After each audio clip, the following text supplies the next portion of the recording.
I picked up a 3-inch PVC pipe from my local store and started by sanding it with 40 grit sandpaper.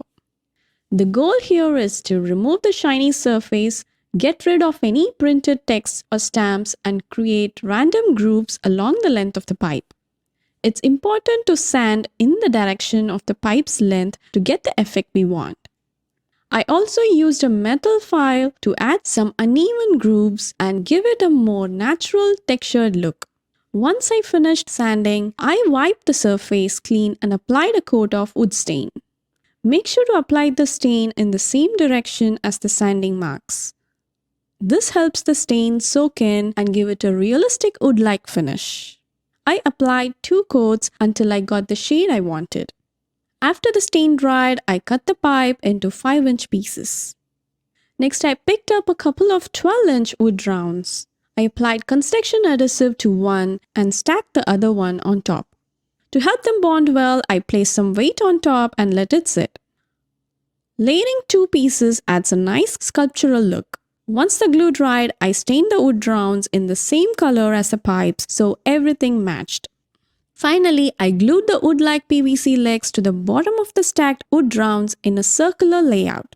And that's it. Now I have a raised stand for my plant. You can also use these for outdoors since legs are PVC, or make a taller version and use it as a side table. I completely transformed this thrifted lampshade into the most beautiful home decor. I removed the shade so it was just the wire frame. I used a utility knife to scrape off the glue. Then I sanded the wire frame with sandpaper and steel wool. I wiped clean and then spray painted it matte black. While it was drying, I sanded a wood round, wiped it clean, and sealed it with gloss spray Varathane. I applied 5 coats and then sprayed the last coat with satin Varathane. I pre-drilled and screwed the wire frame and wood round together, and now I have stunning plant stands. First, you're going to grab a wooden bar stool. Make sure to measure the bar stool directly in half on all sides so it's even. Now it's time to cut your bar stool in half. You're left with 2 pieces now. You're going to sand down any rough edges again and begin painting. I chose a neutral color and used just some chalk paint I had left over at home. Let it dry completely, and now you're ready to attach your base.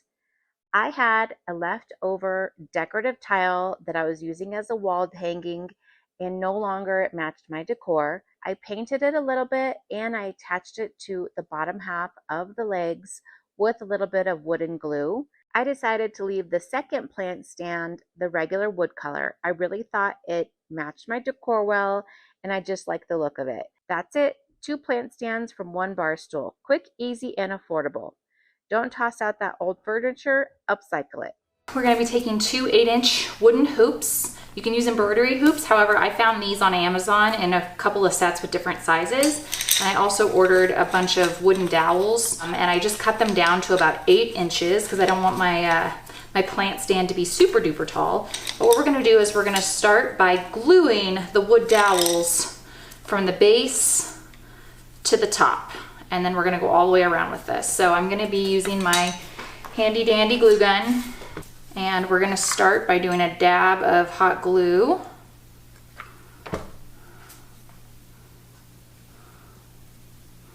Letting that dry. So I'd give it a moment to set before you glue the other side. So we're going to let that set, and then we're going to go all the way around with these wood dowels spaced about 1 inch apart from one another. And we're going to do the exact same thing all the way around. So we will be back when we have finished gluing all of the dowels around the circumference of the hoops.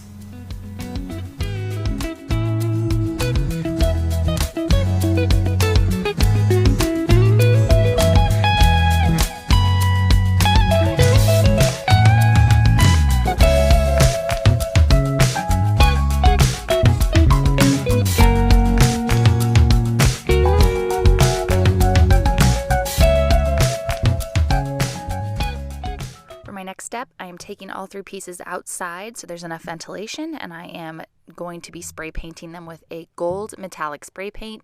The brand that I chose is actually Rust-Oleum, and it is a paint and primer in one. So once one side was done, I was able to flip everything over and continue my spray painting and allowing plenty of dry time. I did have optimal conditions outside where it was nice and warm and sunny. If for some reason you are in a colder climate or perhaps it's damp outside, I would recommend doing this indoors, perhaps in a garage space, but making sure you have enough ventilation to make sure you're not inhaling the fumes. But overall, this was a relatively easy step. All right, now that everything has been painted, I'm going to actually assemble everything and we're going to show you what the after shot looks like. So stay tuned for that. I'm very happy to say that I love how my planter turned out. It was really easy and inexpensive to make and has a fun, modern look to it. So I grabbed this tomato cage that I had in my garden and I took some Behr Premium Black Matte spray paint and I took it outside and I spray painted just the vertical poles of the tomato cage. Once the spray paint was fully dry, I came in with a pair of bolt cutters and I cut off the top portion of my tomato cage, making sure that I just had the bottom two rungs. Once I cut off all three of the prongs sticking out from the top of the second rung, I then came in with some very heavy jute twine, and I'm going to take this twine and I'm going to wrap it around the circle part of the tomato cage. So this is super easy to do. All you need is a hot glue gun and some jute twine. You just start at one spot on the circle and you just lay your jute twine over top and hold it there until the hot glue sets. Once the hot glue sets, you just take the jute twine and you wrap it all around the circle. You can see here how heavy and thick my jute twine is. You want a really thick twine because it saves you less wrapping around if your twine is thicker. If you use a thinner twine, you're going to have to go around more than you would with a thicker one.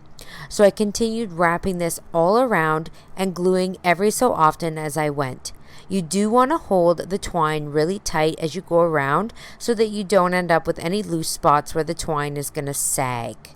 So I just continued working around until I got back to the spot where I started off, and then I just finish it off by securing it with a bit of hot glue, making sure that I do that on the inside so I don't have any unsightly seams on the outside.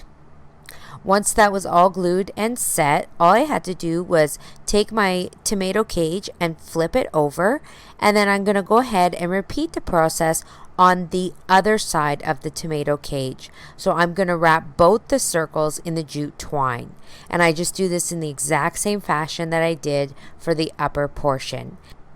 Wrapping the twine around is time consuming, but as I kept working, I figured it was faster and easier if I wrapped it a couple times and then pulled it nice and tight.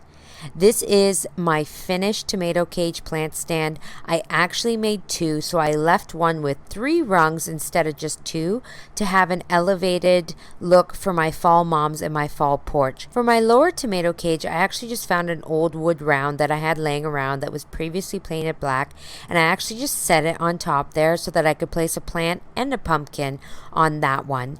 And I think this project is super easy, super fun. It's great to use up old tomato cages that you have lying around from the summer and repurpose them into something new and exciting for your fall front porch. Thank you so much for tuning into Home Talk, and we'll see you on another video.